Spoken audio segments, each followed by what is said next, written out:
It's the Fellowship of the Geek Show, a weekly podcast about comics, the comic book industry, and other geek pop culture. Music courtesy of Manny the Martyr. And now, on with the show!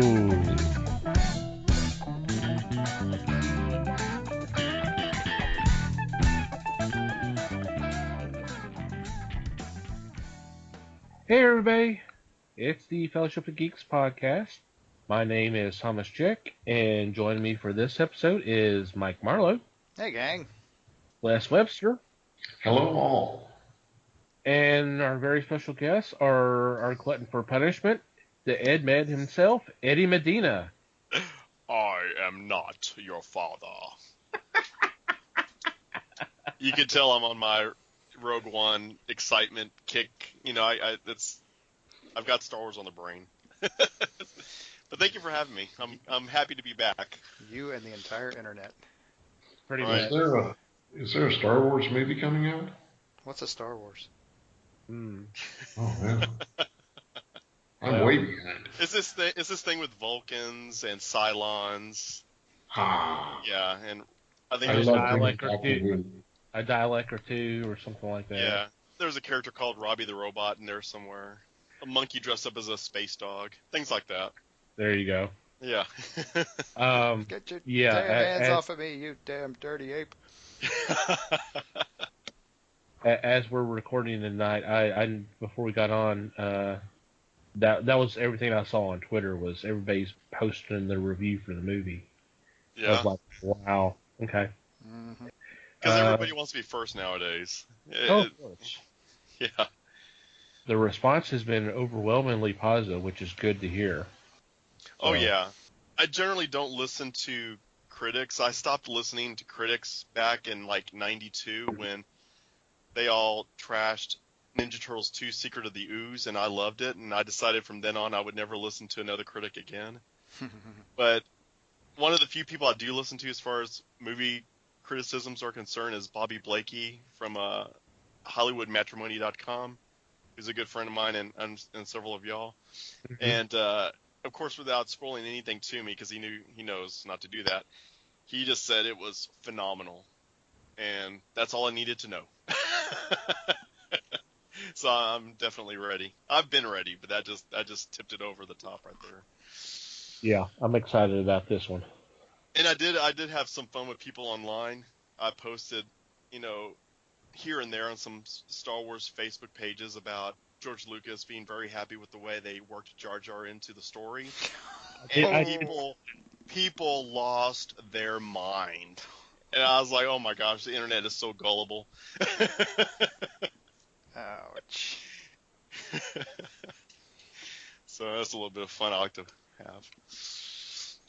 Well, that's how we do things on the Rantcor Pit. There you go. Shameless plug. No, that's fine. And actually, congratulations are in order because y'all got new digs last I saw. Yeah, we did. We for our live broadcast at watchonairlive.com, we moved into the old CBS radio studios. So we're broadcasting out of the old clubhouse of what's that guy's name? Everybody in the world knows who he is except me. He's like one of those radio personalities from Dallas. Has like the Batmobile and all this stuff. Oh, obviously y'all don't know either. Anyway, believe me, he's well known in the radio field to everyone but me. But we moved into his old location because that's what everyone keeps talking about who tunes into the show, and they're like, "Oh, you're in so and so's old digs." I was like, "Yeah, I guess." But no, it's fun. It's fun. Wes, do you know? Offhand, I don't. No. Russ Martin? Maybe that's it. Oh, that guy? Yeah, that guy. People listen here for all like, you didn't know Russ Martin? Come on. Sorry, I don't follow the guy. He's still apparently on somewhere. I don't know where the hell he is, but I don't know. Maybe he took a step down. Maybe we're like in his hermit crab shell now. Who knows? He moved out, we moved in. Maybe he pulled a Mark Maron and is now doing it from his garage or something. Maybe. Well, congratulations. That's really cool to hear. Oh, thank you. We need to have y'all on the show sometime. been meaning to get y'all down there to talk Star Wars with us. Oh, sure. Hopefully one of these days the Fellowship can make the trek down to the studio. I'm sure something can be arranged, definitely. Awesome. So, Are you sure you want Moeller and Curly on there? We will take Mo, Larry, Curly, Shump, and everybody else. Yes, we're not picky. We want all the Stooges. Okay. Even Joe? Even Joe. And Curly Joe? Not Bazooka Joe. He's been banned from the station. Okay. So Joe Palooka is still out though. Okay, that's cool. So what's been going on in everybody's corner of the galaxy? Well, no, I actually threw this out on our Facebook group the other day. If you are a Star Trek fan of any type, the Adam Nimoy documentary For the Love of Spock is now available on Netflix. And so I got to break down and watch that, and I really liked it. Oh, great. He did a really nice job of telling. He kind of split it into two stories. He kind of split it into to Leonard Nimoy, the celebrity, and then he kind of sort of separated out the family life, the Leonard Nimoy as dad, and I mean kept it like kind of swished back and forth and kept it together, and I thought it just handled it really nicely. I thought it was really well done. Well, that's cool to hear. I really wanted to go see that when it was having. Who had it? Was it the Alamo that had it or something like that? When it was just kind of limited showings on the screens, I really wanted to go see that, and I could not. And it, oh God, it killed me. Now all you have to do is get Netflix. There you go. I'm sure something could be arranged. I was really excited to see that pop up on my Netflix because that, like you, Thomas, that was one where it was really on my radar early on, and I wanted to see it and didn't get to. I can't wait to watch that. If anybody, kind of on the same note, if anybody has seen the William Shatner produced documentary Mind Meld, it came out easily 10, maybe 12 years ago, but I know it's really hard to find the DVD. I got lucky and found it at Movie Training Company one day, and I hadn't even heard about it, but just being a big Star Trek fan, I saw it and bought it. And it's an awesome documentary. It's just a great, Shatner sits down with Leonard Nimoy in his backyard, and they just talk everything. And it is like so interesting to listen to those two tell these stories. So if anybody can track down a copy of Mind Meld, it's definitely a big recommendation on my part. They might have actually pulled a couple of clips from that for the Love of Spock. I think I remember. Oh, okay. There were a couple of short scenes with him and Shatner sitting what looked like a backyard. So that was probably from that. So. It's possible. I mean, I love that documentary. It's so good to hear these two guys talk and to see their friendship and, just come across on the screen like that. So I can't wait to see this For the Love of Spock. I have not heard of Mind Meld. I know of his other Star Trek documentary, The Captains, which is a really interesting. Yes. Yeah, that was a really good one. Two things. I was always a big Patrick Stewart fan, and then watching that really kind of, it was so great. And then seeing Avery Brooks, I'm going, what is going on with that? Was wild. Oh my God! Wild. I did not know how to react to that. And the fact that but he did. And Shatner just went along with it, with him just doing the singing and that kind of stuff, and Shatner just went along. I'm like, he rolled with it. I was impressed. Yeah, he rolled with I was very impressed. Because in Shatner's mind, he's thinking, this is gold. This is gold. This is going to put my documentary on the map. Oh, yeah. Oh, yeah. Yeah, that was pretty insane. And then some of the sequences at him at the convention, and like he's just walking up the floor, like there was the one scene where there were a bunch of them getting a group picture, and he comes up right behind them and goes, "Excuse me," they part away, and he walks through, and everybody just goes, "Ah!" Oh yes, when you photobomb there, yeah, that was great. Yeah, I was watching that, and then my friend and her mom popped up in one of the scenes. I was like, oh my gosh, that's Deborah. And so I messaged her on Facebook, and she was like, "Are you kidding?" And she didn't even realize she was in it. No, it was pretty awesome. That's another good documentary. Yep. Is the captains. I love the part where Shatner's sitting in the box like a homeless man. Oh yeah. And then, that guy is a character. Oh, totally.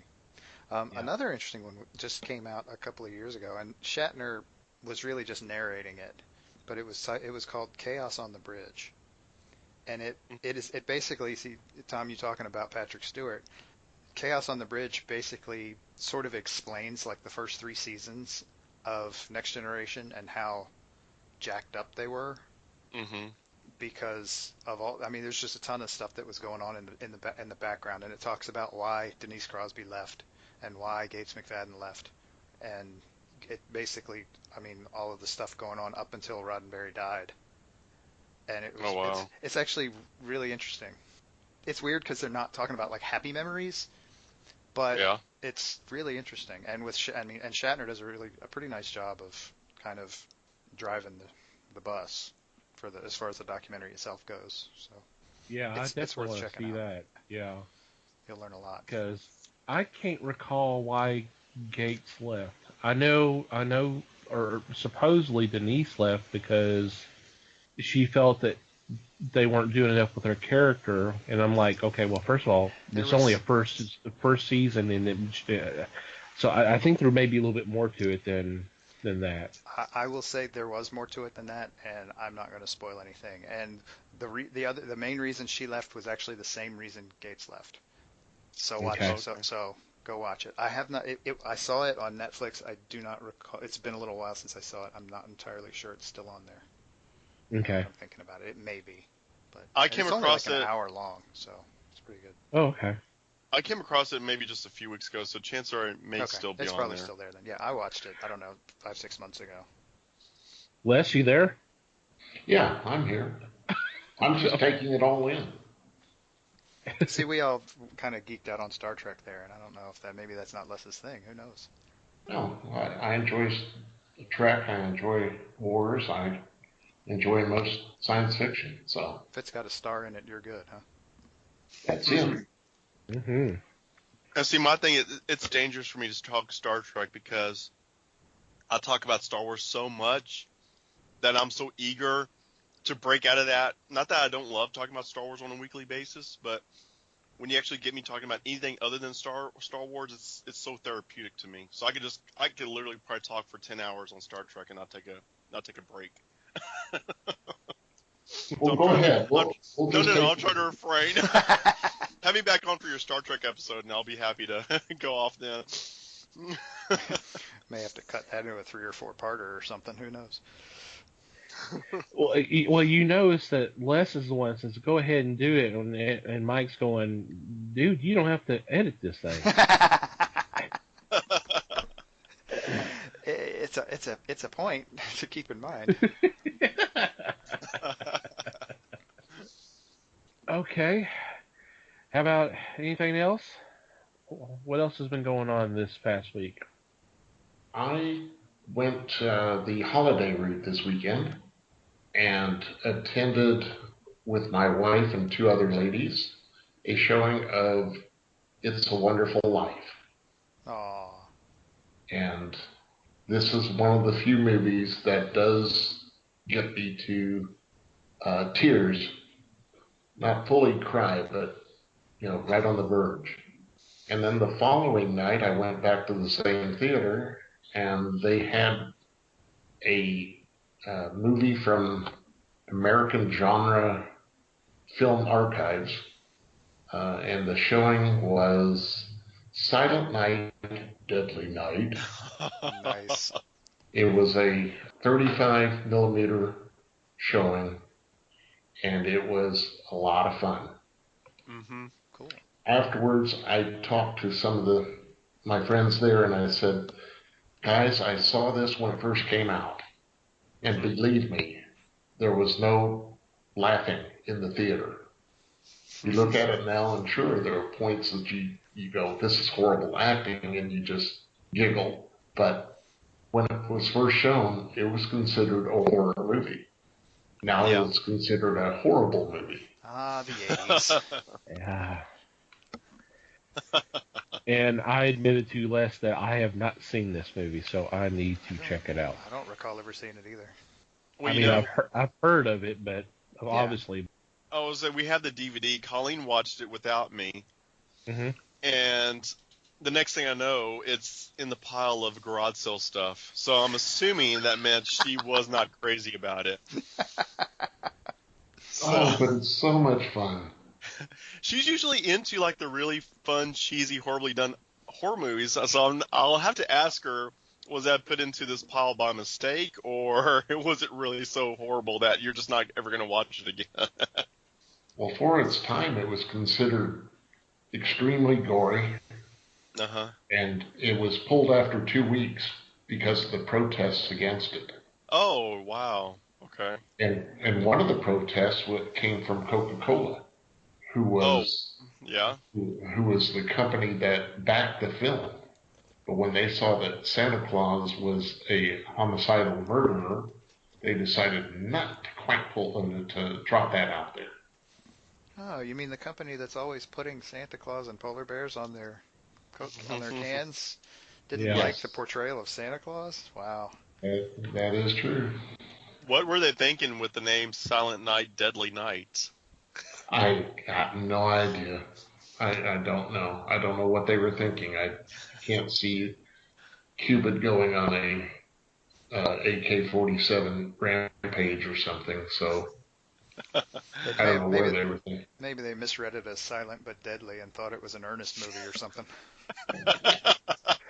Or maybe Wow. it's just a movie of passing gas or something. Yeah, pretty much. Just thought it was a John Waters flick or something. Who knows? It's funny. You know, Laskin, talking about It's a Wonderful Life, we just watched that just last night for the second time this holiday season. Mm-hmm. And I agree. Oh my gosh, there's just something about that movie and the Albert Finney Scrooge that it's not Christmas until we watch those two movies. And both of them are just so good, and so well done. And yeah, there's moments in both movies where you feel that tear start to form at the edge of your eye. That's great stuff.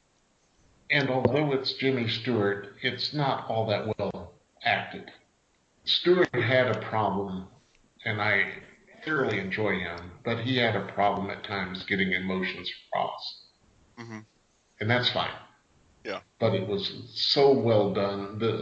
It's a Wonderful Life was so well done and had enough humor in it that it could carry the rest of the film. Oh, yeah. The dude who played Clarence was the guy who carried the movie. I mean, come on. Let's be realistic here. Yeah, that's true. That guy did a hell of a job. And I've got a confession to make. I've already made it to Les. I have not seen this movie either. Oh, man. I've not seen It's a Wonderful Life. Leslie can't flip past it. She has to stop every time she comes across it. Well, because I told Les just the other day about it. He's like, "Are you kidding me?" I said, "Remember, there was a time where you couldn't change the channels where it was on, and I just avoided like the plague. And now they've changed it to where it's like shown once a year. I think it may be Thanksgiving afternoon, and then that's pretty much it.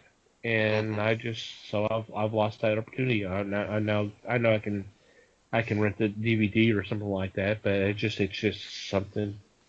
It was back when it was public domain. That's why everybody was showing it, because you could show it for free. And then when Ted Turner bought the rights to it, then all of a sudden he put the kibosh on all that, because then his fees to show it were just like, well, we've showed it for all these years. We don't want to pay these enormous fees just to play it again. So that's why it just kind of disappeared overnight. Yeah. But I love the movie. The whole relationship with him and Mary. I love how they started off early, where they show them as kids together, and then going into adulthood and everything. It just that to me, that's the best part of the movie, is the story of him and Mary, together. But yeah, I always get a tear when they show the scene of the young. I can't even think of his character's name, but the young George Bailey. Yes, thank you. Yeah. Uh-huh. Young George in the back room with the Yes. pharmacist. I had a feeling you were going to bring up that scene. Just right at the end of that scene, it just kills me. Yeah. Les, you But and I are so much alike when it comes to movies. It's scary. It is scary. Well, I know my movies enough that I try to find the bad movies too. So it's not always wise to be around me. And again, we're so much alike because I'm the same way. Well, I just love finding the bad ones. You're talking to the guy who actually loves Last Action Hero. I did too. Yeah, there you go. And I had to explain to my wife when phone numbers were given out in that movie that 555 doesn't exist. That's why everybody on television or movies has a 555 number. Yeah. Because they want to give an actual phone number. Accidentally give one out. Yep. Yeah. They learned their lesson after 8675309. Oh, yeah. Okay, well, let me ask you this, since we're on Christmas movies. I think I know the answer from one or two of y'all. Is Die Hard a Christmas movie?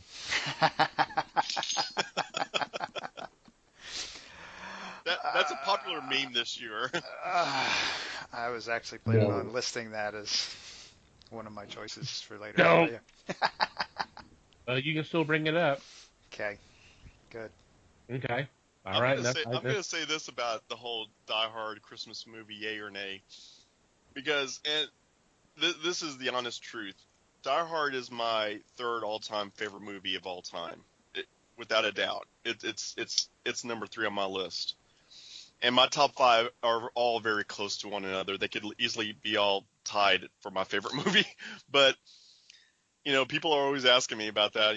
It's a Christmas movie. It definitely is a Christmas movie in that it comes on our TV constantly. Colleen will put it on constantly throughout December. But I say it's such a perfect movie that it transcends just the Christmas season. To me, it's such a perfect movie. It should be watched any time of the year. But I do understand why people decide to watch it only at Christmas time. And that's all I'm going to say about it. Okay. Then I ask you, is Die Hard 2 a Christmas movie? Die Hard 2, sir, is an abomination. No, it's a fun movie, but that's all it is. It's just a fun movie. It came out at a time where everybody was trying to rip off Die Hard, and even Die Hard was trying to rip off itself with Die Harder. It took Die Hard 3 to go in a different direction, and it took Die Hard 4 to put the fun back into the Die Hard series, and then it took Die Hard 5 to kill it. It took Die Hard 5 to kill the series. Yeah, to pretty much kill it. Again, Die Hard, I could talk for about 10 hours straight, not stop. So that's all I'm gonna say about that. Well, Die Hard 4 was with Lucy, right? Yes. And Die Hard 5 was the boy, the son. Was his son? Yeah, Captain Boomerang. Yeah. And to me, my second favorite is easily the fourth one. It's outrageous and crazy and unbelievable 90% of the time, but it's so much fun. It's just so much fun. I forgive all that couldn't have happened in real life aspects of it. And you got to give it to Kevin Smith and his. You a fan of the Fets? Yeah, you a fan of the Fets? No, I'm more of a Star Wars fan myself. I love that scene. That back when Bruce Willis and Kevin Smith actually got along with each other. What do you think, Thomas? Do you think do you think Die Hard is a Christmas movie or? Feet to the fire. Honestly, no.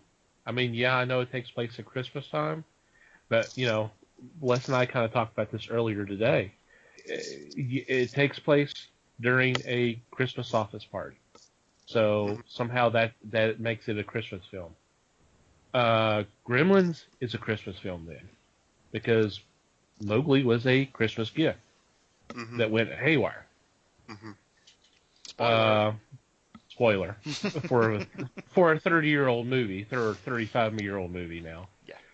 Batman Returns would be a Christmas movie because everything was taking place around the Christmas tree lighting and all the events of the city. Oh, Batman Returns. Yeah, Batman Returns with Yeah. Catwoman and Penguin. Yeah. Yeah. It's fine if that's what everybody wants. They want to say it. That's fine. It's not one I would say, but Yeah, I mean, that's what I'm saying, to each their own, because, I mean, me growing up, being a big fan of Die Hard, I never considered it a Christmas movie per se until, honestly, social media started to deem it as such. Yeah. To me, it would be the same as saying Lethal Weapon was a Christmas movie. Because people say that. It's like, what are your favorite Christmas movies? Somebody put Lethal Weapon. I was like, Lethal Weapon? I was like, because it took place during Christmas, but that's where it ends. Like, he has a shootout in the Christmas tree lot, and then that's it. True. Yeah. I thought that was a bit of a stretch on that one.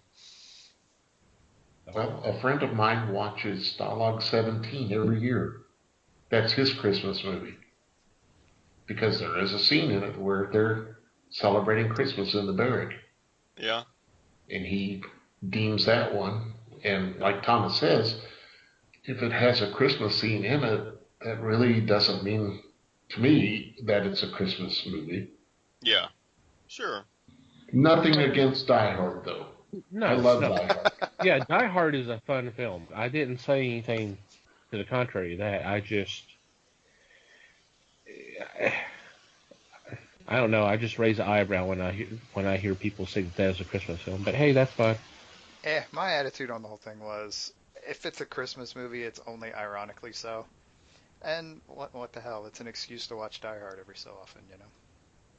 Yeah, that's true. I agree. Although when you're me, you don't need an excuse. You just Well, right, and it's good enough that a lot of people don't need an excuse. But but I mean, what the hell? Yeah, exactly. Sometimes it's a time to watch it if you want. Sure. Yeah, exactly. But you get a case of the yippee-ki-yays and you have to put it on, and whether it's March, July, or December. Mm-hmm. Sometimes you just want to watch somebody jump off a building. Sure. Mm-hmm. And survive. Because that's what Bruce Willis does, by God. Mm. Alrighty. Okay, on that note, why don't we go ahead and move on? But before we get into this week's topics, we need to take a moment and thank our sponsors. And first of all, we want to thank Make My Indie for supporting the Fellowship. If you go to our website, www.thefellowshipofthegeeks.net, and click on the Sponsors tab, first thing you will pop up will be a link to Make My Indie's website, which is part of Alterna Comics. And there you can download, I believe it's still the fall catalog, but the winter catalog's going to be coming out here not kind of any day now at this point. Yeah, I think it's going to be within the next week or so. But the fall catalog was 180 pages, so I expect this one to be even bigger.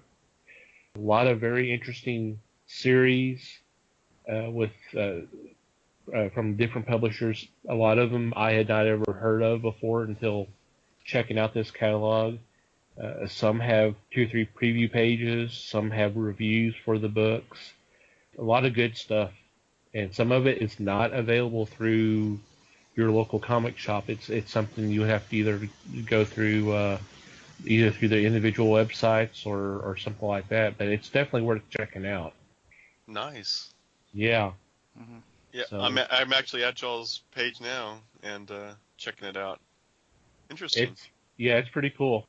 When Peter Smitty first announced that he was doing this, I thought this is such an awesome idea because these are books. A lot of the books would be distributed by Diamond. So he's given a voice to publishers that wouldn't have one otherwise.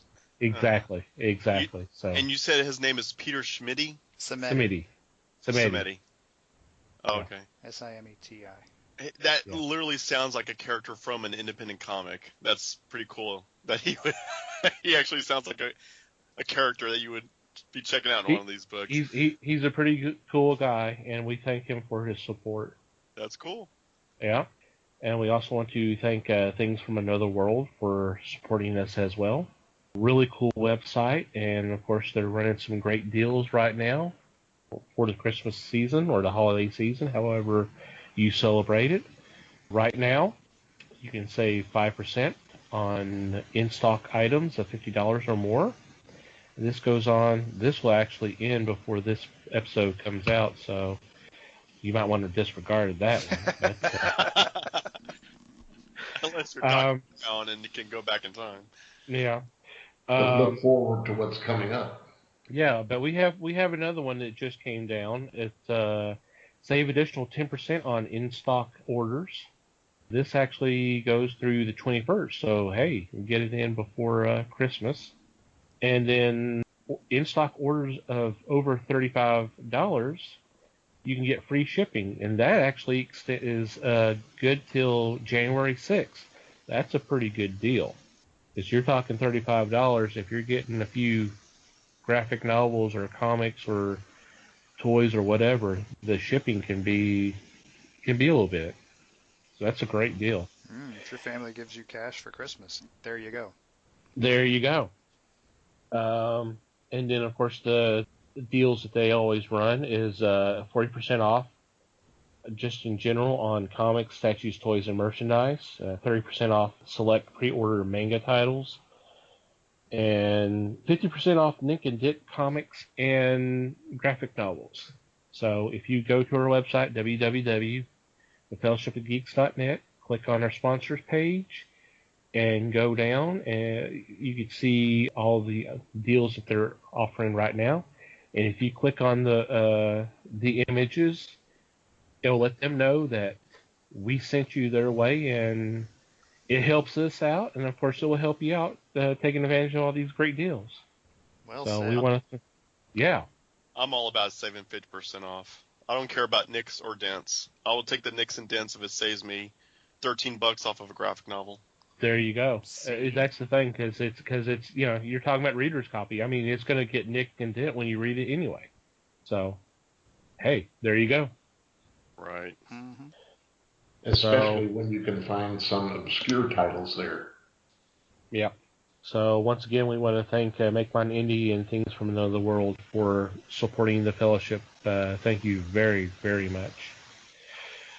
Alrighty, for this week's topic that we already decided kind of got to a sneak preview of already. yeah, we But already it's got a all right. little bit of sneak preview. If you've been paying, hopefully you didn't fast forward through a little introduction, but if you did, hey, that's okay. We brought Eddie on to kind of have a little fun with just kind of picking our favorite holiday stories, and doesn't necessarily need to be comics. It can be comics, it can be novels, it could be movies, it could be TV shows, it could be whatever. So with that, I think everybody's got 2 or 3 picks. So let's just go ahead and let's start listing them off. Les, what do you have? My first one is It's a Wonderful Die Hard. I was really taken aback by this movie, yet I'm thinking that it instills the spirit of Christmas and all. Wait, now what is this? It's a movie called It's a Wonderful Die Hard. It literally is called that? I've never Come heard on, of this. guys.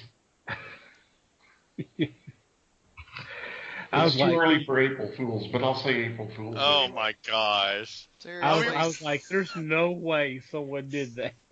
What? I was thinking, was this like a Kickstarter I that could I see missed? like the Wayans brothers doing some stupid shit. I know, like that's this what I was something. thinking. It was like one of these parody movies. Like, how did I miss this? I'm sorry, Actually- guys, but there was such actually, nice that's a- carry on. I that's had to actually- think. That's actually a great idea. Let's make this happen. Let's do a parody. Yeah. I'm telling That's you, actually Kickstarter. awesome.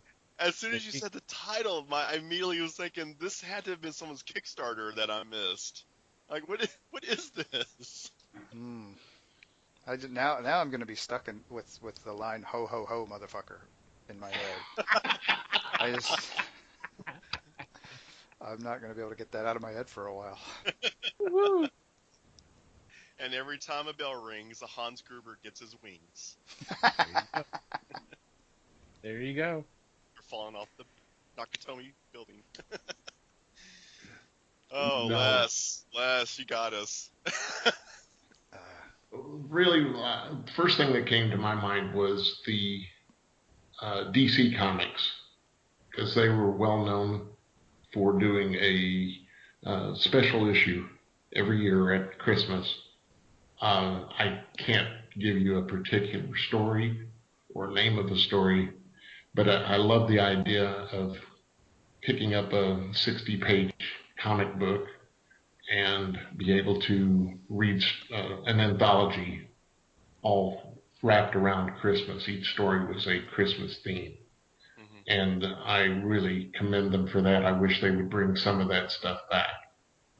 Marvel did it too, Mm-hmm. but for some reason they cut it off a lot earlier than DC did. I do remember Marvel doing a couple of years worth of those anthologies back in the 90s during the big boom. But yeah, you're right. It kind of died out, like maybe after just a couple of years of them doing that. Now, Les, were they doing it back in the day also, Marvel? I know DC was. Back in the day? Thanks, Eddie. Well, no, I mean, I was around back in the day. It's just Yes, they did some back in the 60s also. Okay. 60s and 70s. It was more prominent in the 70s. Back when they were chiseling them onto stone tablets. I was going to go with cave paintings, but okay. Airmail was by Pteranodon, so. Gosh. No, yeah, they did some earlier things too, and I enjoyed that. Like I said, you get 4 to 6 stories in a comic book, and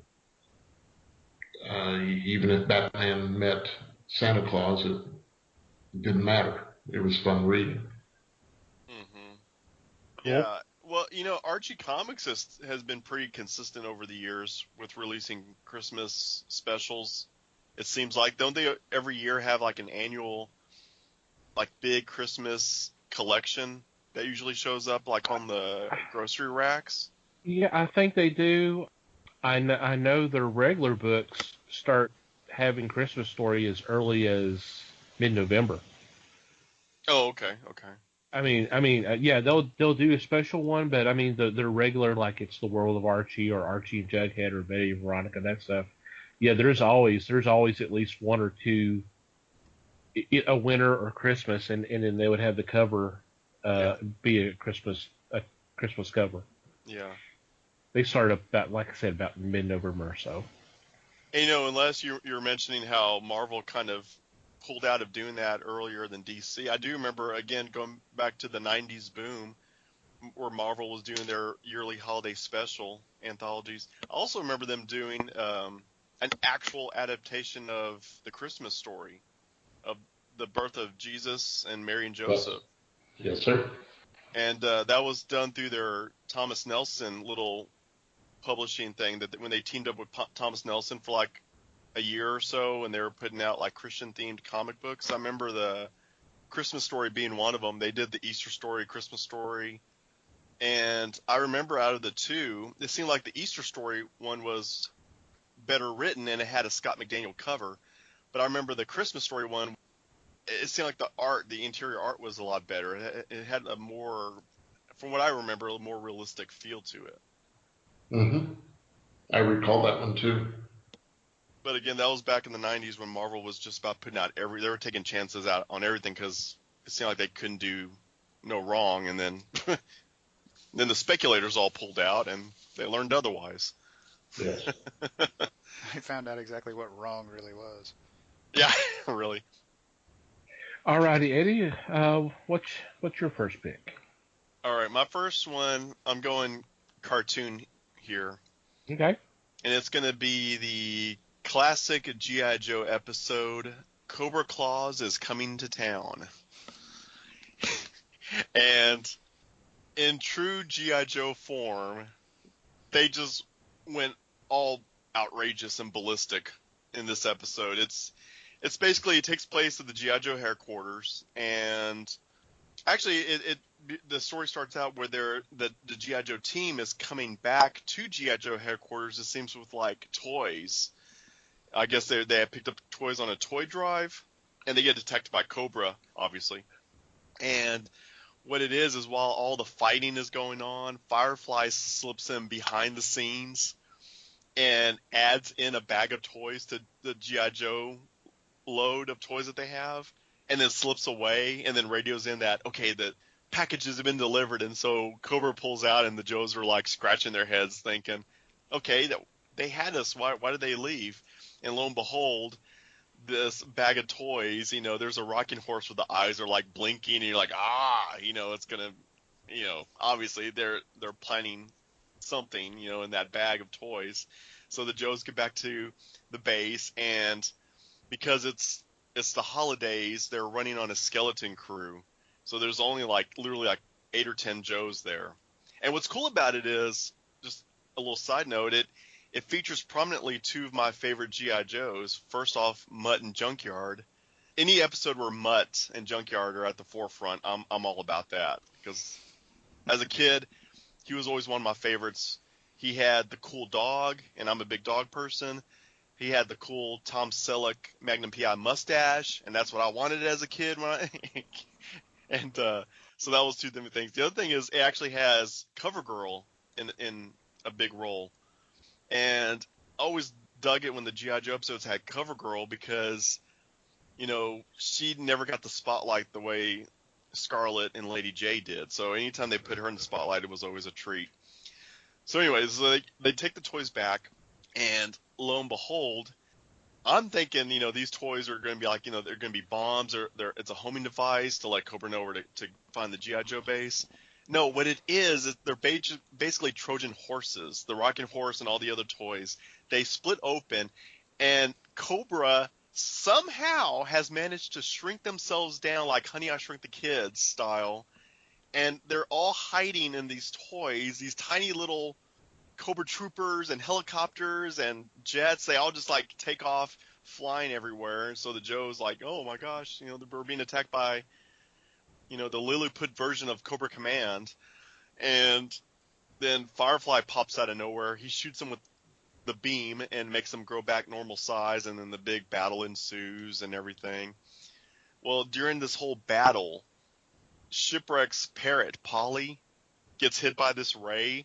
So then Polly goes like kaiju on everybody. He grows huge, and of course ends up saving the day because, that's the Joes can't handle Cobra on their own, lest there be like an animal that comes in, a Joe animal that comes in to save the day. So it's crazy, it's insane, but what old G.I. Joe cartoon wasn't? Right. And apologies to my friend Buzz Dixon, who wrote many episodes of G.I. Joe. He knows my love for the G.I. Joe cartoons, but on the chance he actually listens to this, I'm not criticizing.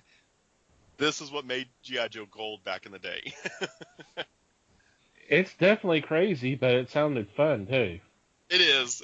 That's what made these episodes so memorable. I mean, if it wasn't Cobra getting shrunken down, it was the Dreadnoks, hypnotizing people by being a heavy metal band, Cold Slither. It was always something insane in these cartoons that just made them classics in my mind.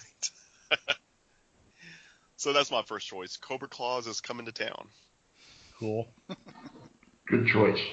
And it's CLAWS because that's the name of one of their vehicles or troopers or something. I forgot who the Claws were. So cool. We'll play on words. Yeah. Obviously. Yeah, that's cool. My first choice is from DC Comics. It was Batman 219, and the title was The Silent Night of the Batman. And the story was basically Christmas Eve night, Batman was visiting police headquarters and basically celebrates Christmas with the police force. I mean, singing carols and all that. Meanwhile, while this is going on, you're seeing scenes of human kindness happening where, like, at one scene you see this guy running up to a lady. You think he's about to mug her, and actually what he was doing was he was returning her coin purse had fallen out, and it was just scenes like that, and it basically ends with everybody realizing it's the next morning, and they hadn't received any phone calls of anything going on in the city. And I think Batman makes a remark about that, and Commissioner Gordon says something to the fact that, well, everybody decided to give you a Christmas gift of nothing going on. And it was such a great such a great little story. I mean, it's so appropriate for Christmas time. It's just kind of a nice, peaceful story, and of course, it was written by Mike Friedrich and with the art by Neil Adams and Dick Giordano. Giordano, which was beautiful, of course. Mm-hmm. Didn't they do something similar to that story in the animated series as well? They did something very similar to that. Yep, Yeah. I remember that one. Is that someone's pick? Because I can go into it a little bit. Not mine. No. Okay. Okay. It's along the same premise, except for the fact that Batman kept touring the city, thinking something bad was going to happen. If I remember correctly. Yeah. Maybe that's why the story sounded so familiar, because I've never read that comic, but as you were telling it, I was thinking, I've heard this before, and that's what it is. It was adapted into one of the animated series episodes. Mm-hmm. Well, that was a good story, yeah. Oh, yeah, definitely. Mm-hmm. Alrighty. Mikey. All right. Well, I'm going to go a little more recent. This is a book for which the trade has just been out for a couple of weeks, which I'm sure was timed perfectly on purpose. But this was an Action Lab book that came out recently, and it is called Sleigher, and that is spelled Sleigher, and it is subtitled The Heavy Metal Santa Claus. Nobody's laughing yet, and that's making me nervous. Oh, I remember this series. Yeah. Yeah, I remember. the trade just came out a week or two ago, I think. Yeah, sounds about and right. yeah, it is the story of one of the grandsons of Santa Claus who has to step into the role, and he's a metalhead, and he's not happy about it. He's not happy about stepping into the role. He's perfectly happy about being a metalhead. And so then he has to, of course, fight the forces of evil in order to save Christmas. But yeah, I thought the premise was a lot of fun, really. Yeah. It was a fun story. Cool. Alrighty. Les. I'm going to go back in time. Way back when, Eddie. Oh, gosh. He's gonna jump in the Wayback Machine. There you go. About to say that. Back in the day. Will Eisner had a creation called The Spirit. And every year he did a Christmas story. There is a book, a collection of the stories, which I highly recommend. Each story was 7 to 8 pages, because that's how large a section of the newspapers Eisner had for his publications. And each year was different. Each year was touching. And in some cases, the spirit had to take somebody down. But usually it was a case of a poor soul that lived on the street or was down on his luck. And he was able to give it emotion, and each tale had a purpose. Each was uplifting. It gave you a hopeful feeling as the story ended. So you actually did feel like we can overcome all of this. And this was he started in 1940, I believe, and ran through 1949 or 50. So you're looking at 10 or 11 stories that he had done. So as a result, I love The Spirit, and this is a series that I highly recommend. There is a book called The Christmas Spirit, and that's what it encases, is the Christmas stories that Eisner did. Hopefully our readers will get out there and find this, because it is well worth the time and the money. Yeah, anything. I mean, it goes without saying, anything by Will Eisner is a must read, and yeah, this seems like very interesting. Something right up my alley that I would want to definitely check out. From back in the day, of course. Had to do that, didn't you? Okay. Moving on. Oh, my turn. Sorry. Yeah, that's right. Well, I'm gonna go with another cartoon. I guess I'm just silly for cartoons tonight. This one was the Tonight? Yeah, right. This one is the Rankin and Bass classic, The Stingiest Man in Town, and easily my favorite. I have a lot of favorites that Rankin and Bass put out. Obviously, there's a whole collection that Colleen and I have that we watch constantly through November and December. Everything from the Rudolphs and the Frosties to Nestor the Long-Eared Donkey, everything. I just love all their stuff. But one of my favorites is Stingiest Man in Town, which is not done with their animagic, technique, but it's actually traditional animation, and it's basically Christmas Carol. The whole story of Scrooge.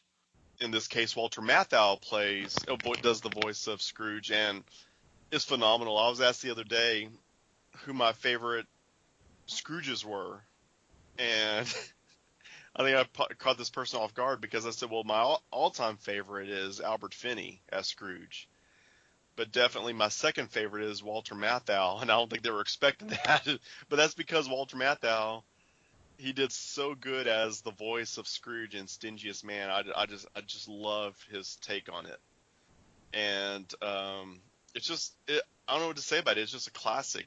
It's got what I liked about this, they kind of went the Pinocchio route, where Pinocchio had Jiminy Cricket as his conscience. Stingiest Man had B-A-H Humbug, Bah Humbug, which was voiced by Tom Bosley of Happy Days. And again, Tom Bosley just was great in that role. Bah Humbug was a fun little character, very, like I said, Jiminy Cricket-like. There's even one point in the special where Tom Bosley has a song, Birthday Party of the King, where he sings the story of the birth of Jesus, and is less like going back to It's a Wonderful Life. I'm not ashamed to say that when I watch the show and that song comes on, I get a lump in my throat. He does it so well, Tom Bosley, and just the whole thing is just phenomenal. It was produced back in the 70s, the late 70s, and it was done in conjunction with a studio overseas, with a Japanese studio, and I was told that a lot of the animators who worked on it went on to I know I'm going to say the name wrong, Studio Ghibli? Ghibli? How do you say that? Do y'all know? I think I've heard it Ghibli. Ghibli, okay. I know that's like a big thing now with a lot of fans. I hear people referencing that a lot. So a lot of the animators that worked on this special later on went to form that studio. And so yeah, definitely if you can get yourself a Rankin and Bass collection, chances are Stingiest Man is going to be in it. It's just fun. It's got a lot of character. It's a lot of singing because it was based on a hit musical of the same name. So nearly the whole special is sung. And I think that's why I like it so much, because like with the Albert Finney Scrooge, there's just a lot of songs in it.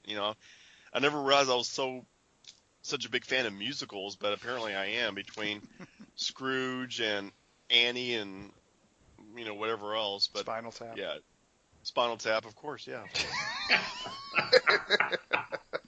Wow. But yeah, if you get managed to check out Stingiest Man in Town, it's worthwhile. I love it, absolutely love it. I do remember that one too, and the music was really well done. I also like the fact that they went back to cell animation on it. Yeah, So, and as a kid, I recognized right away that this, and I didn't know this at the time that it was the same studio, because as a kid you just saw whatever came on TV. But I remember when it came on TV, I thought I was like, that looks exactly, these characters look exactly like the characters in the Hobbit animated movie, and as a kid that excited me because when you see the Hobbit and you see this, it's so similar the way the characters, with the style they're drawn in, their facial features, the way they move, their body types. They're almost Hobbit-like, like Scrooge and some of the other characters, the way they move around, the way they're built. So yes. that was another plus, was it had that familiarity of the Hobbit movie, animated movie. Cool. Cool. My next choice from DC's Christmas with the Superheroes #2 was from '89, I believe. And the story was Should All Acquaintance Be Forgot, which was written by Alan Brenneret and art by Dick Giordano. Hey, that's kind of a consistent theme. I'm being consistent here. Cool. But the story was a dead man story, where obviously it's Christmas time and he's lamenting about his condition, and a woman walks up to him and starts talking to him. First of all, he's amazed that someone that can actually see him and talk to him. And she starts, "What's your real problem? Is it?" And we get to the root of it as being, he's doing all these things to help people and all that, and he used to be a circus performer, so he's not getting the thank yous and the applause and all that he did when he was a circus performer. And he's like, "Why am I doing this?" And she says, "Well, you're doing this because it needs to be done," and starts, and basically starts kind of cheering him up and all that. Yeah. And then she turns off to leave, and he says, "Wait, who are you?" And she says, "My name's Kara." And the story ends with a little note saying, "With respect and admiration to the works of Otto Binder and Jim Mooney, we still remember. Kara is Supergirl." And this is, of course, this is after Crisis, so Kara had been killed off. So it was like the spirit of Kara had come back to kind of cheer him up and get him back on track. Such a great little short story, and so appropriate for this time of year. Nice. That's an unexpected twist. I would not have expected them to bring back her even in spirit form for a story. That's something else. Yeah, it was great. Wow. I'm glad you remembered that, because that had slipped my mind, but it was a really good story. It was such a nice touch that they did that. Yes. Alrighty, Mikey. Okay, so I'm gonna jump Die Hard. I'm gonna. No, Die Hard 2. I'm gonna jump to a movie, but I'm gonna jump to a different movie. I'm gonna jump to the Bill Murray movie, Scrooged. Oh, I love that one. Now, see, I remember watching this back in the 90s when it came out, and it was, I remember, I don't know, it didn't make a big impression on me. To be honest, this is not really my time of year. So I don't pay that much attention to holiday type stuff most of the time. My wife drags me into it occasionally, and that's actually what happened last year when we were flipping around and came across, it was like 15 or 20 minutes into Scrooged, and we ended up sitting there watching the whole thing, and I remember thinking, man, this is actually better as a movie than I remembered. Mm-hmm. It's just, a litany of pretty well-known people in these roles, and obviously there's some humor involved, but and some, for the time, pretty decent special effects. Mm-hmm. And it kind of surprised me. I remember sitting there till the end watching it, and then I was like, wow, I sat here and watched pretty much the whole thing. I was surprised because it's. I mean, I don't usually, like I said, I don't usually get into the holiday movies, but it's a pretty darn good one, I think. And you're right on about the special effects, because that whole bit with Marley's ghost, yeah, for the time they did some pretty out there things, like with the mouse crawling out of his head, like pushing a hole through his skull and crawling out of his head, and him, pushing Bill Murray through the window, like he just like phases through the window basically, and it's holding him outside the building. Yeah, just the little things like that where you think that's a pretty cool effect. I mean, and it's done in a way that, I mean, like I said, it's got the comedy, but I mean, to an extent, they treat it like a ghost story. They treat it like a horror movie to a certain degree, and yes, I liked that. I thought that worked pretty well. Yeah, and you're right. There's a lot of people in it that like you, I saw it way back in the day and didn't pay much attention to it. And then we watched it again on DVD, and I was thinking, I didn't realize all of these people were in this movie. I mean, you have Alfredo Woodard is his assistant.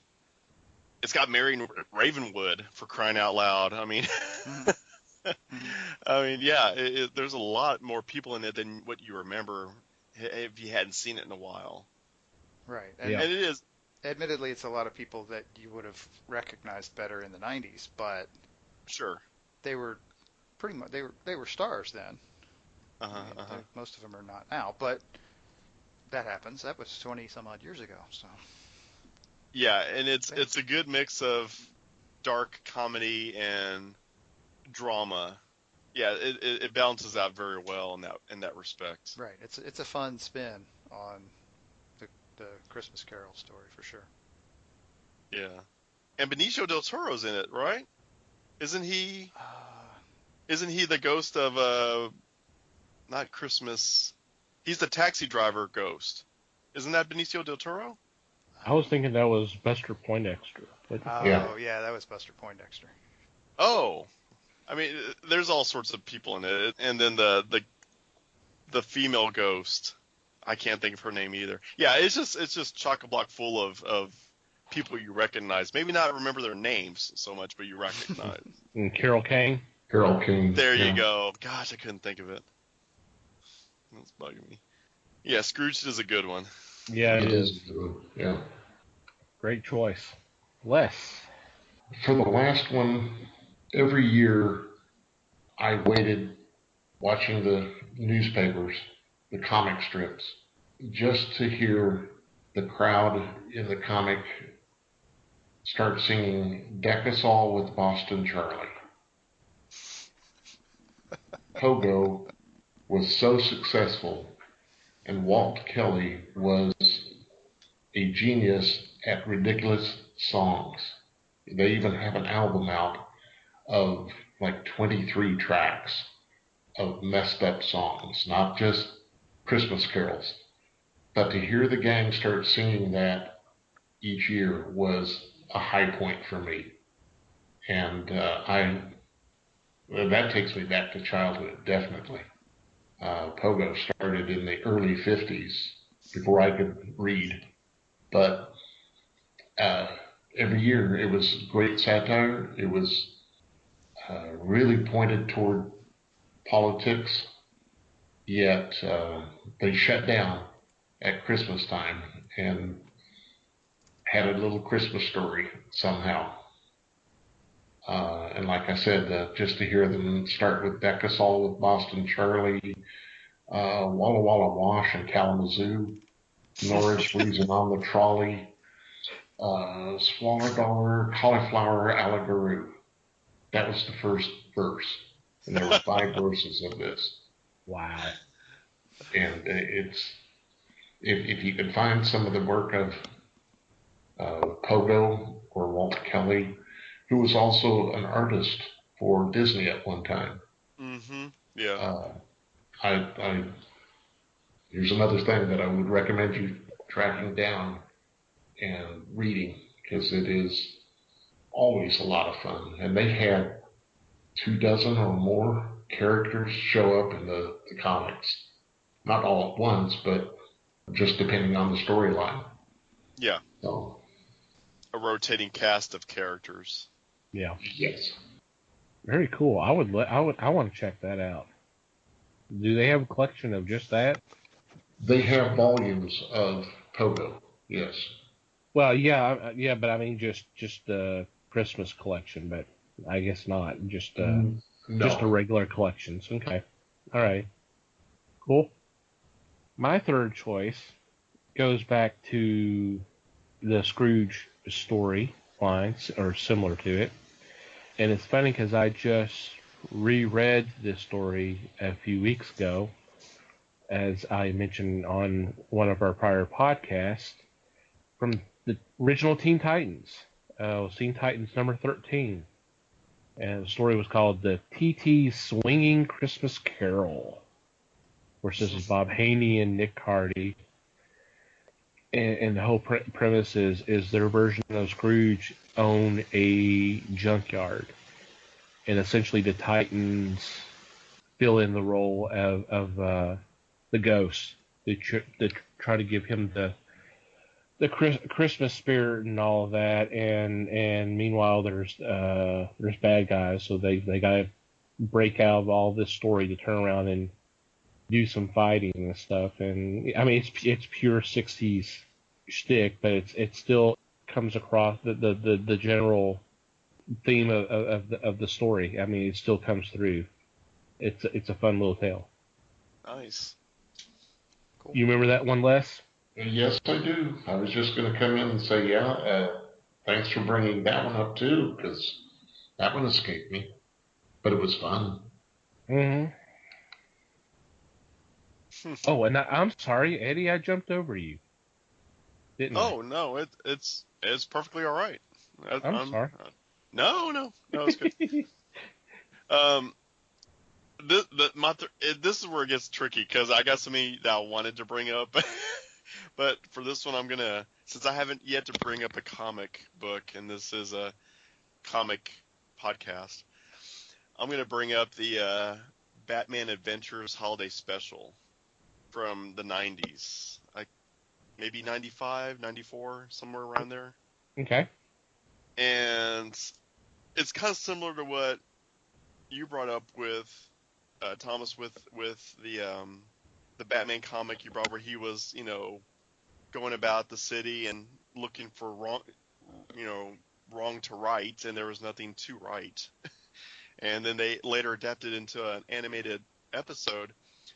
Well, mine is fairly similar because the Batman Adventures Holiday Special was basically an anthology of different stories, and then turned out later on they adapted some of them into one of the episodes of the animated series.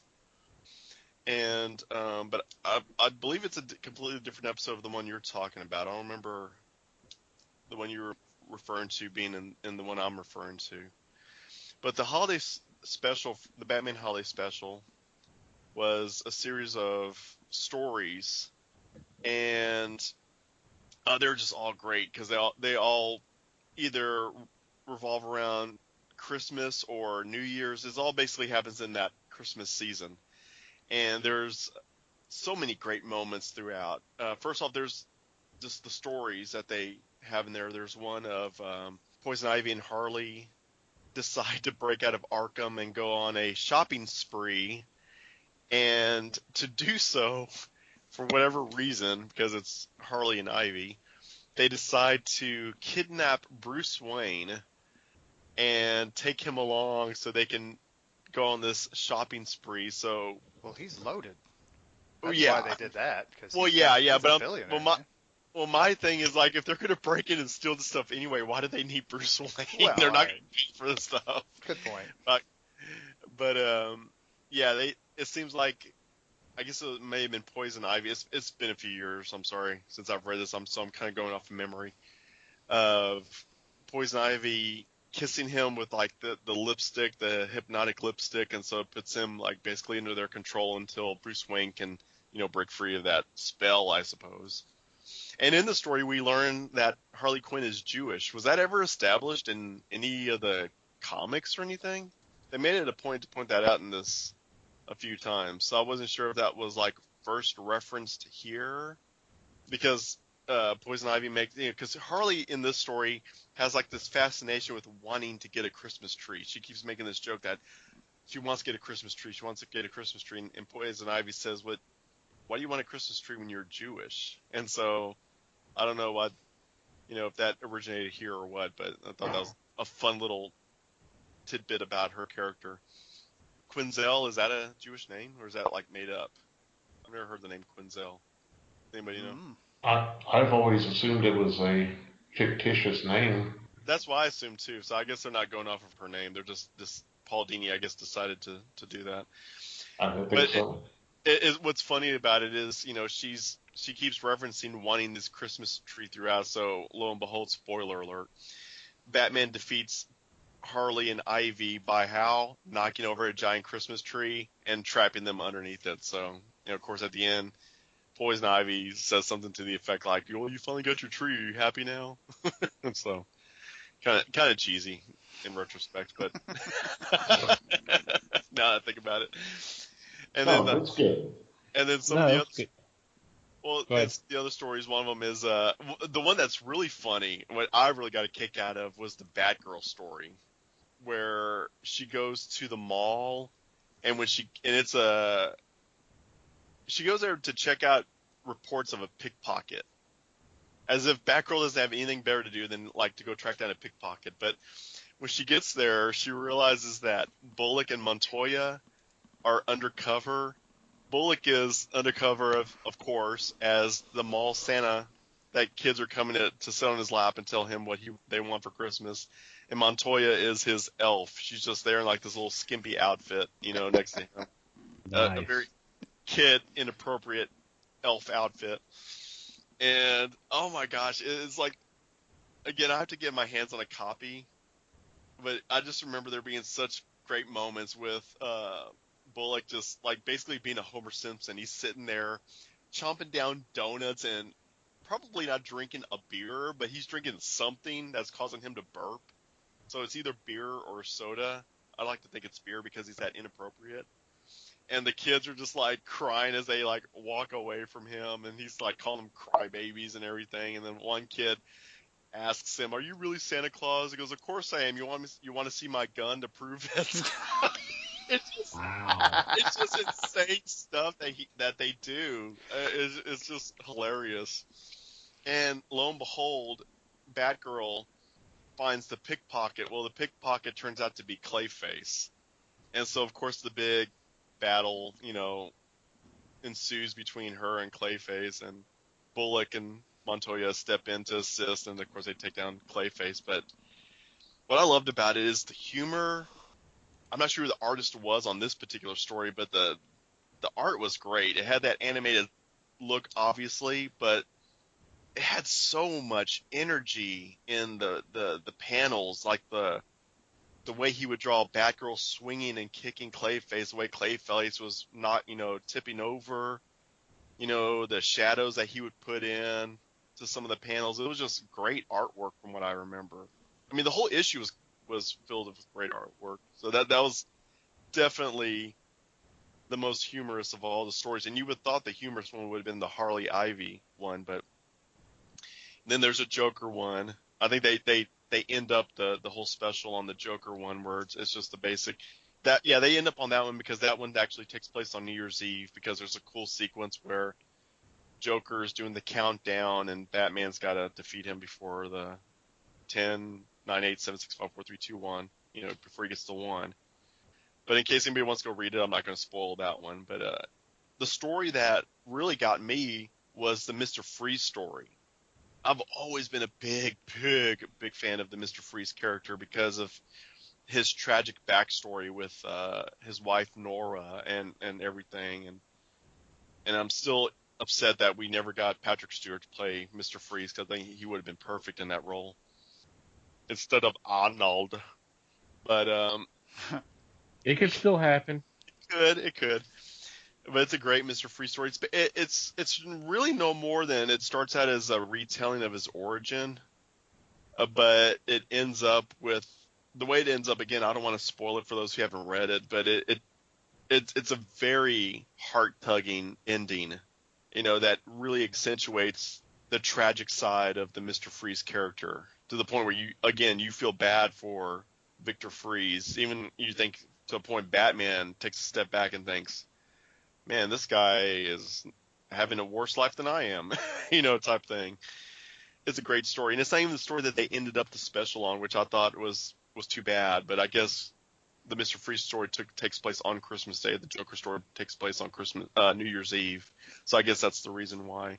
But then they cap it off with a neat little exchange between Batman and Jim Gordon. They drop this little hint that at the end of every year, Gordon and Batman meet up for a cup of coffee to toast in the new year.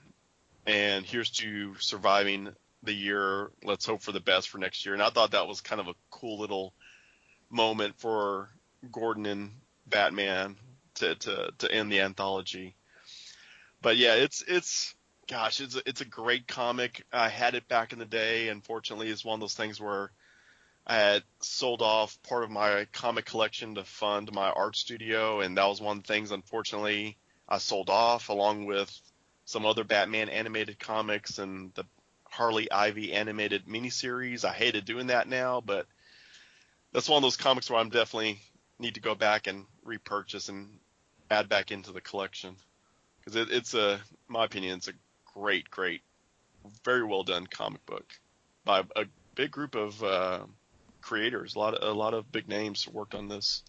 So yeah, that's my last pick. Awesome choice. That too is a good choice. Here I am again. Yes, I remember that one.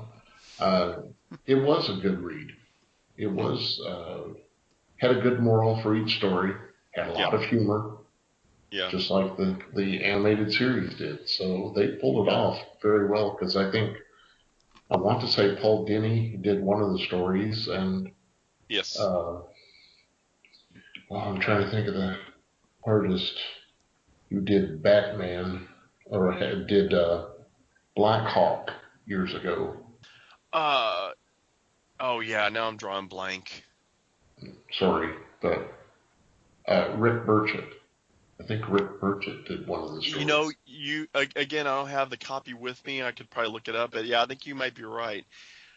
It seemed like there was a lot of familiar names on this book, but yeah, the art is just like with anything Batman animated, when it's done right, is just phenomenal.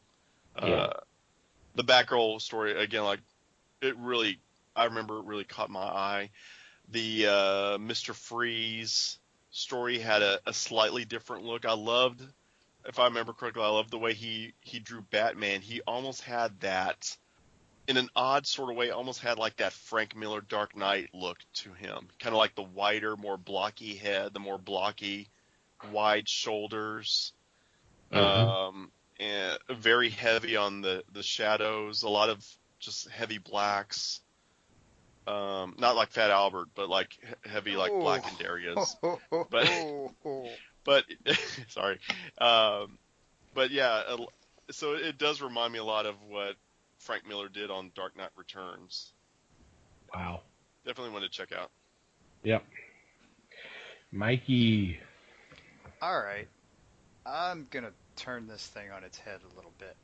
I'm going to hit on a medium that we don't touch very often. This is music. I know, me and Christmas music. This is crazy talk. Yeah, exactly. But have you guys ever heard of the Bob Rivers Show? Mm-hmm. Yeah. So this was a radio show which originated in the Pacific Northwest years and years ago, back in the day. And the other thing that Bob Rivers did, in addition to this radio show, was he wrote quite a bit of parody music, parody songs. Oh yeah. And he did what was essentially a series of Christmas albums. Yes. Doing this. It generally, the phrase "Twisted Christmas" was involved in the title. And I actually have a couple of these, and I will pull them out occasionally at Christmas time, because some of them are just priceless. like for example, one of the songs is entitled "I Am Santa Claus," and this is a parody of Black Sabbath's Iron Man. What? Uh-huh. Yeah, Oh, I've heard that one. It sure is. Yeah. There's also the AC/DC Jingle Hell's Bells. of course. And of course, there's the old classic "Walking Around in Women's Underwear," Mm-hmm. and "I Came Upon a Roadkill Deer." And this is just scratching the surface. I mean, like I said, I don't even know how many of these there were. I have a couple of them, My and they're just hilarious.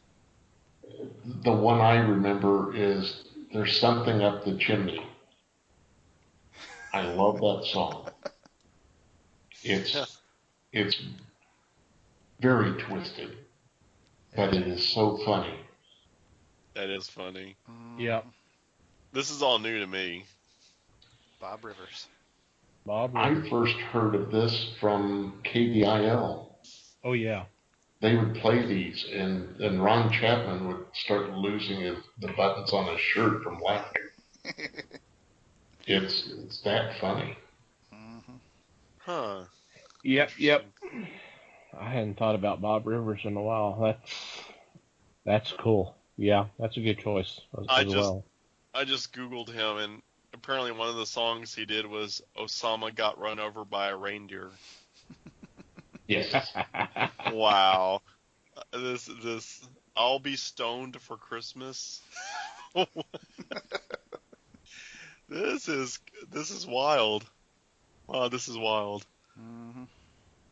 Oh my gosh, this list keeps going on, and he has done a ton Oh of yeah, stuff. seriously, a ton. How many years has he been doing this? I don't know. He's retired now. He did Oh it yeah. for a long time though. Wow. And That's interesting. he features orchestras, Mm-hmm. and he features carolers, and he Uh-huh. features people doing children's voices. It's really funny, really good stuff. Oh my gosh. I'm gonna have to definitely check this out. Yeah, the first Crazy. date on an album I'm seeing is '87, and Wow. I'm seeing one from 2002. Oh wow. So he did it for a while. He had a long stretch of these things. Mm-hmm. Good night.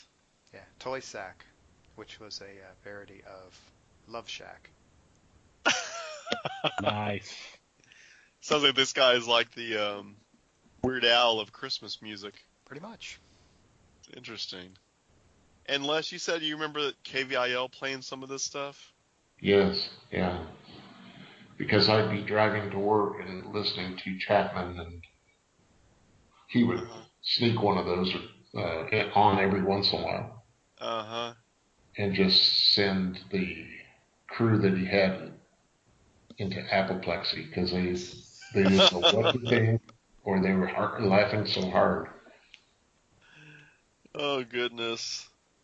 That's interesting. Oh. Well worth the time. Mm-hmm. Good stuff. Yep. Great picks all around, guys. Yeah, I definitely have a list of things I need to start checking out now. Yeah. Alrighty. Any final thoughts before we move on? Other than Merry Christmas, everybody? There's that. Yep. Happy Well, holidays. Whatever you choose to celebrate, celebrate it well. There you go. even if you choose to celebrate Life Day, like they do on the Star Wars Holiday Special. that's Oh, that's the Wookiee holiday for Christmas is Life Day. So if anybody wants to hear my thoughts on the Star Wars Holiday Special, Cole and I have touched on it at least once or twice, and we've dedicated a whole episode to the Holiday Special, so you can go find that Rantcor Pit. Wow. We talk about that, and Cole and I were actually guests on another podcast where we were brought on to talk about the holiday special, and that podcast literally ran for 3.5 hours. Wow. Just us just going step by step and just demolishing the holiday special minute by minute. That's an interesting one to check out. Yeah. Need to do that. I've never heard anything good about it, so There is nothing good about it. yeah. Alrighty. So when we come back, our weekly picks.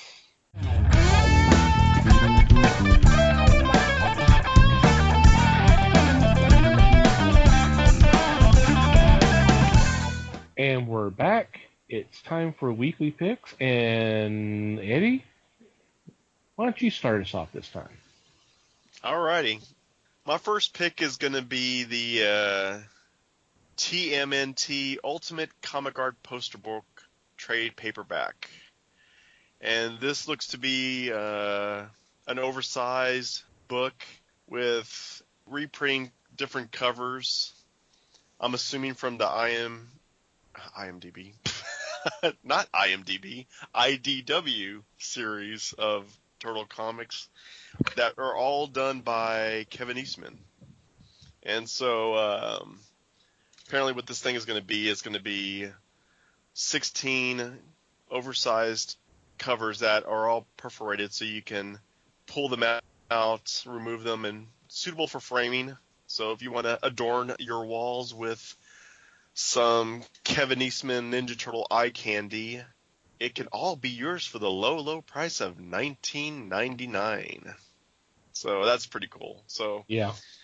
the problem with me is I don't have very much wall space left, but the other part of it is I'm such a collector about things like this. I wouldn't want to tear the things out anyway to hang up. I would just want to keep the book as is, as an art book, just to flip through them.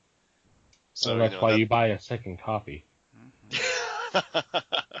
You have not met my wallet, sir. But yeah, it looks like it's going to be a pretty sweet thing. So for Turtle collectors, Kevin Eastman fans, anybody, it looks like it'd be something cool to have. If anything else, as an art book that you could flip through. If you're not going to tear out the posters. Awesome. Mikey? All right, I'm up next. And my first pick is a Dark Horse book. I'm going with Ether, #2. This is written by Matt Kent and drawn by David Rubin. And it is the story of a guy kind of split between two worlds. So his name is Boone, and he is obviously in the normal world, but he is also able to travel into this other magical world, which is called the Ether. And the interesting twist about this is the more time he spends in the Ether and the more kind of important he becomes, the worse off his life becomes back on Earth. And so he's kind of got this sort of scientific mindset about everything. Sort of fancies himself as a Sherlock Holmes type, and so he's trying to solve this mystery in the Ether, and it's having some major effects on his normal life. So it's just, like I said, this is issue 2. I do not, off the top of my head, know how many issues this series is supposed to be. If it's a mini-series, I'm not sure. But it's a lot of fun. Yep. I agree. The first issue was very interesting, and Very cool. yeah, I kind of like I definitely like the premise. Yeah. Awesome. It is my turn, and my first pick is from Action Lab Entertainment, and it's the first issue of Artful. This is actually the adaptation of Peter David's novel. Not sure if he has anything involvement with the book other than the series, other than it being his book. But the other writer that's listed is Nicole DeAndrea, and it's illustrated by Laura Newbert. And Artful is referring to the Artful Dodger from the story Oliver Twist. But the twist in this, see what I did there? The twist and the twist. Woohoo! He's battling vampires. And I'm like, okay, that's interesting. Yeah, I'm in. It's kind of funny that this came up after our Kickstarter podcast last week, where one of my picks was Harriet Tubman. What Demon was it, Harriet Slayer. Tubman? Yeah, Demon Slayer. So, so we see a trend of this kind of stuff, and it's cool. It's gonna be interesting. I definitely want to check it out. It ought to be action packed, I would think. I'm hoping so. Yeah. I'm in. Nice. I'm enticed. Yeah. Okay, Les, what's your first pick? My first pick from my Magnetic Press is Hugo Broiler Volume 1. It's a collection of internet comic by Mike Kennedy and various artists. In this story, Hugo Broiler is a former frontrunner of a sport called static levitation racing. And he finds that it's dangerous sport and it can be dangerous on and off the track when he takes a transportation gig from a crime boss. In this, he is also haunted by the ghost of a former rival, or is he just crazy? And something that really intrigues me about this one is it includes a complete role-playing system within the world of static levitation racing. I went online and checked out this title, and the artwork is really good. And as a result, I'm probably going to go to my friendly neighborhood comic shop and say, get this for me. The static levitation racing are the cars have no wheels. They are flying above ground. Oh, yeah. And they pull off the image very well to see them like start the race and they're just zooming away from you. And the first thing you do is notice that there are no tires.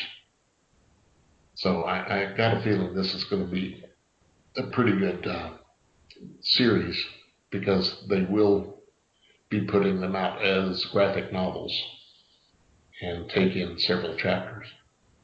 Very cool. Mm-hmm. Alrighty, Eddie. I got one more pick, and that is the Volume 7 of the G.I. Joe IDW collection. And as I mentioned before, I'm a huge G.I. Joe fan. Unfortunately, this collection I do not think has the Cobra Claws is Coming to Town adaptation in it, but that's okay. Oh, wow. What it does cover is the Cobra Civil War storyline that ran through all the different G.I. Joe titles a few years back. You know, G.I. Joe Volume 2, or actually Season 2 as they were referring to it then. The Cobra series and the Snake Eyes series.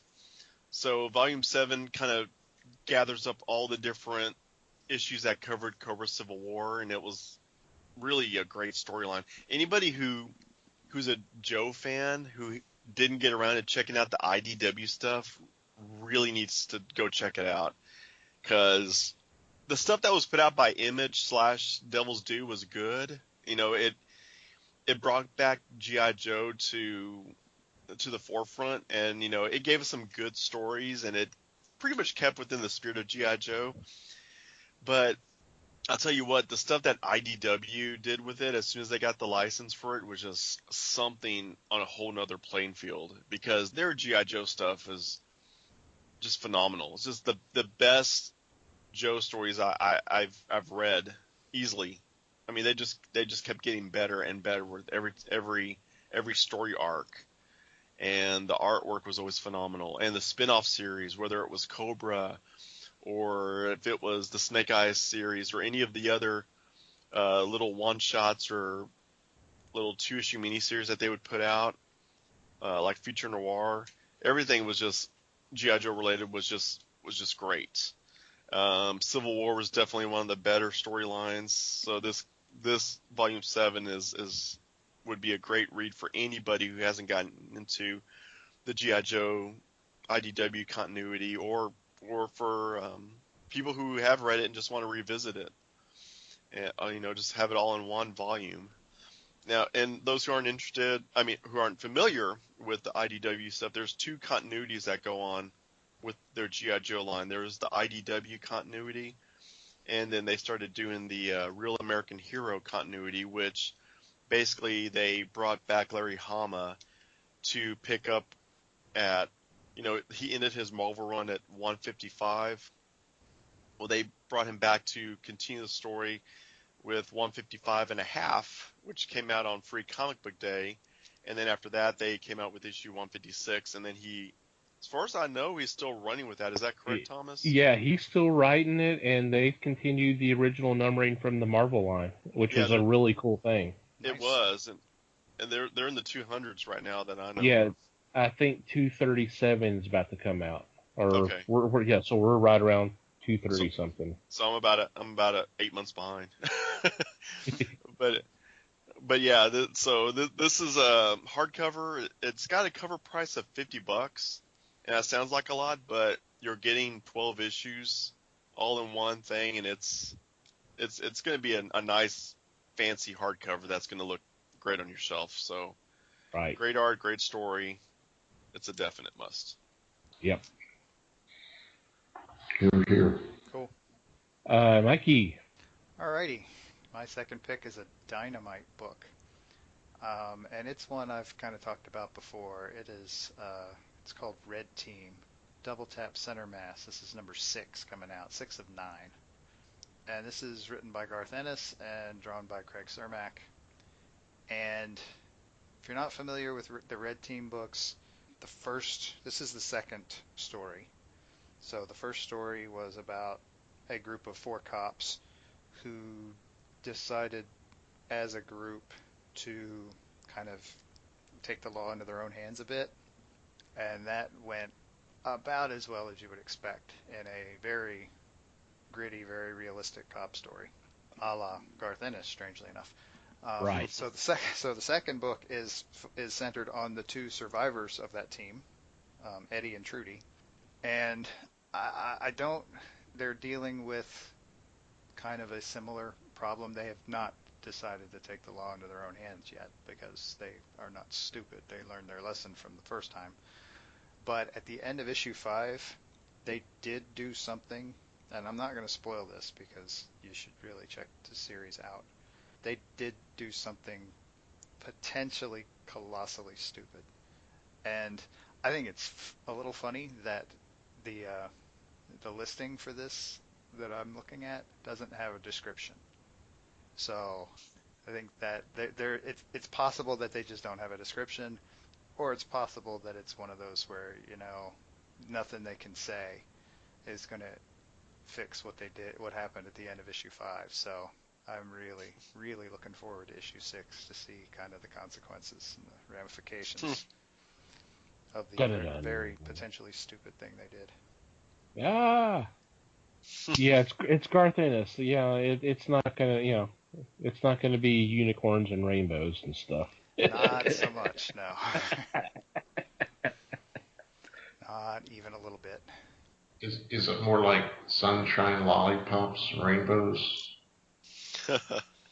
Yeah, incense and peppermints.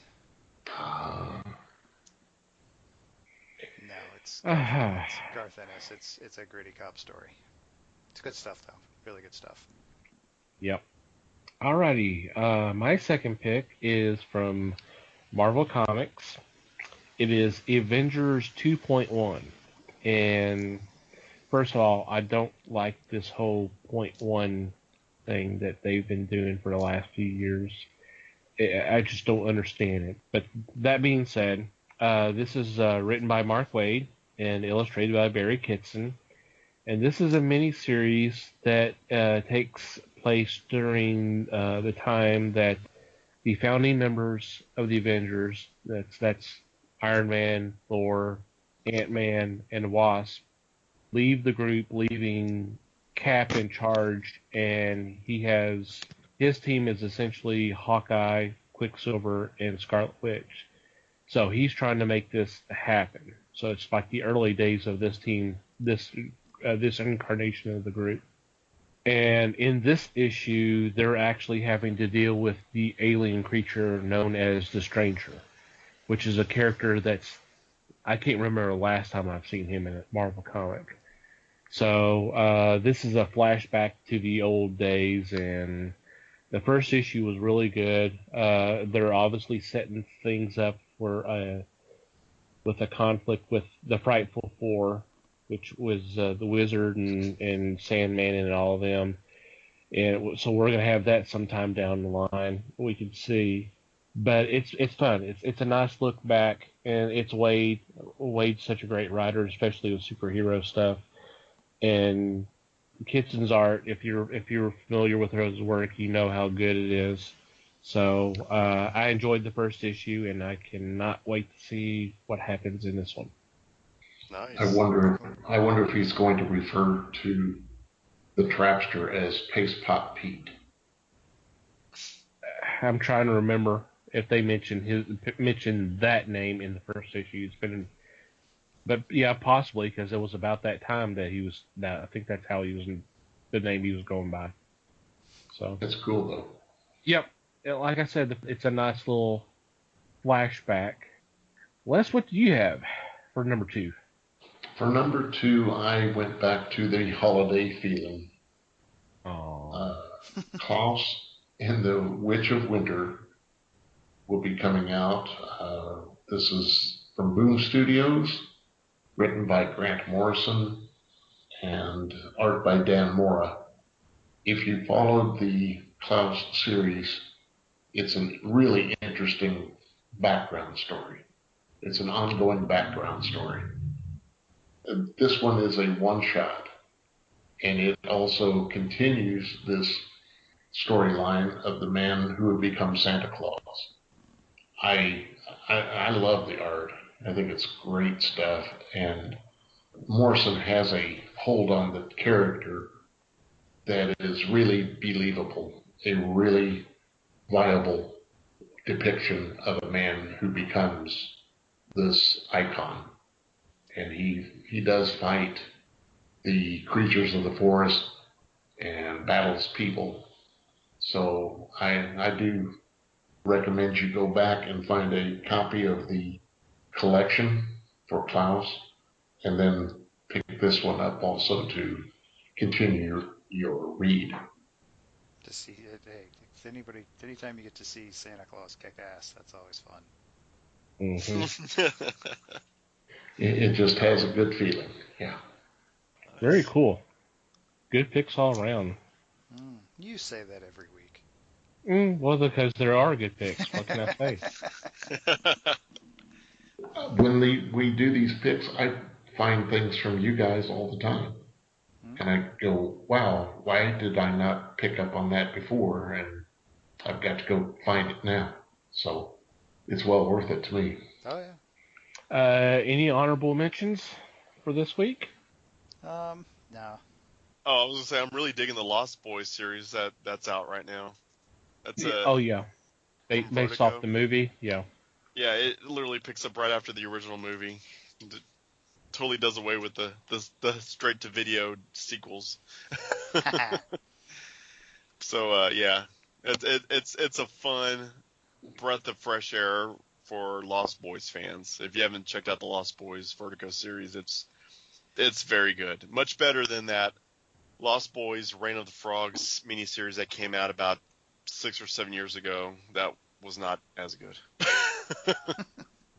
So. In reference to the Lost Boys, I saw a panel done by Eric Powell, who is now doing a book called Spook House, a all ages horror story comic book. Mm-hmm. And the panel shows a kid standing in front of the Lost Boys and pointing and saying, "Here they are." Wow. Are you kidding? No.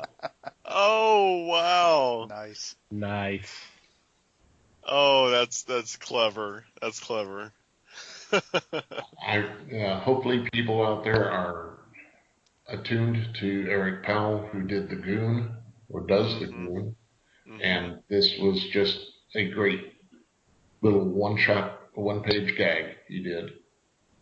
That's nice. I thought it was pretty successful. Yeah, That's sounds good. like it. Cool. Alrighty. Any special mentions this week No. besides Merry Christmas or Happy Holidays to everybody? And thank you for Mr. Medina for showing for Oh, us. definitely. Yeah, definitely. Oh no, I should be thanking y'all because anytime I can come play in y'all's yard, it is a blast for me. Yeah, this has been great. So thank you guys for having me on the show. We try to clean up the dog poo before you show, so. Oh, well, I appreciate that. I appreciate you busted out the pooper scooper before I showed up. Yeah, that was Les's chore. Ah, gotcha. Yeah, once again. Ah, poor Les. Beep, beep, beep, beep, beep, beep. Yep. Yeah. Alrighty. Let's do our shout outs then. As usual, we want to thank Manny the Mer for the awesome music for our podcast. Thank you guys. There's always a link on our show notes, and of course, there's a link on our podcast page. If you go to www.thefellowshipofthegeeks.net and go to the podcast page, you'll see it there. Some great music from some great guys, and we appreciate their support as always. Also, we want to thank and shout out to hashtag Potter Family, who is celebrating their 1 year anniversary this month. So Yay. happy anniversary! Yep, happy anniversary! Hashtag Potter Family. Hurrah. A lot of great people who are putting out some great podcasts. Anything, the entire spectrum, just anything you could be interested in.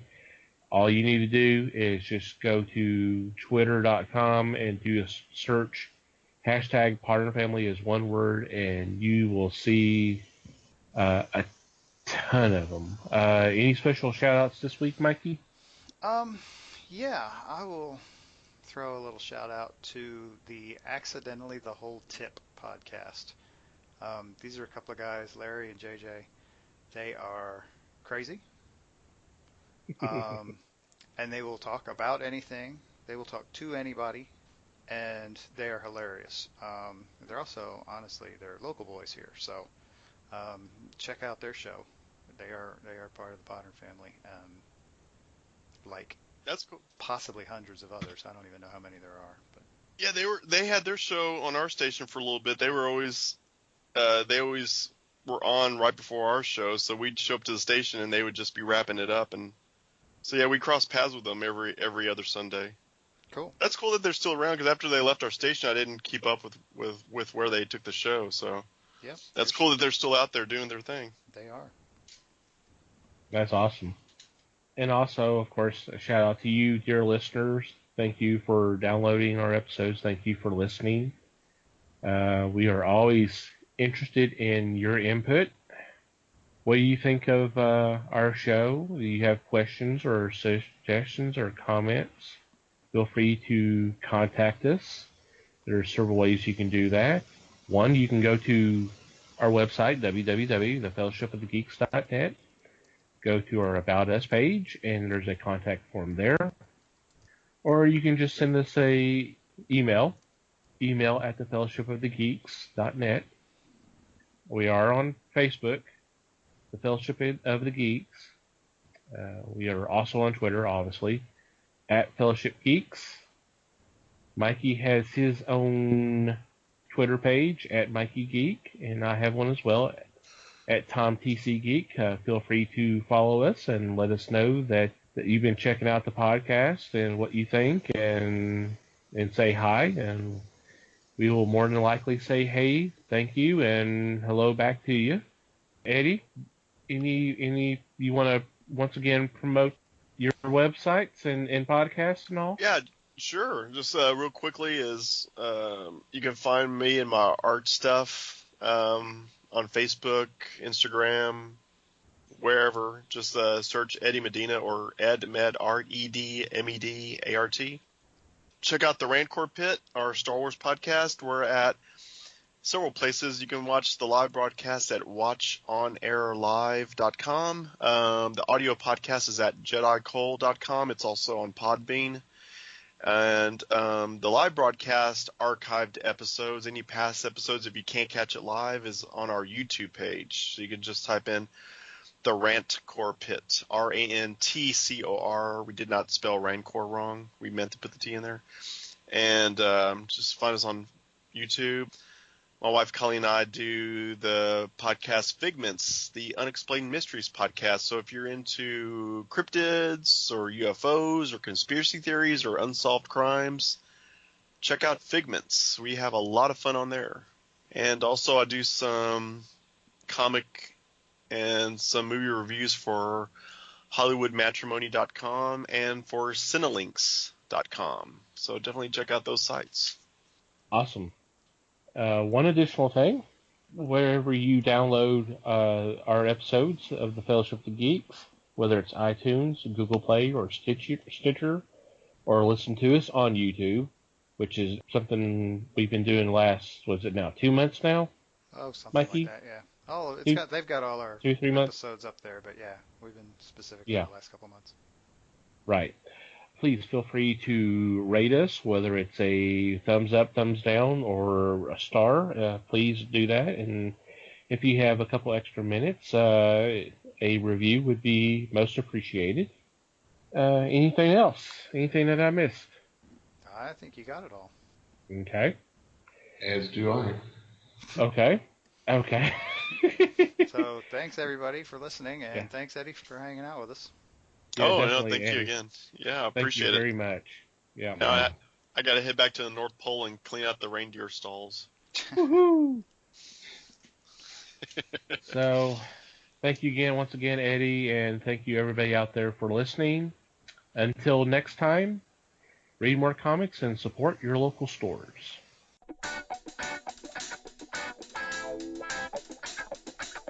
We thank you for listening to the show. Comments, suggestions, and questions can be sent to email at thefellowshipofthegeeks.net. You can follow us on Facebook at The Fellowship of the Geeks and on Twitter at Fellowship Geeks. Until next time,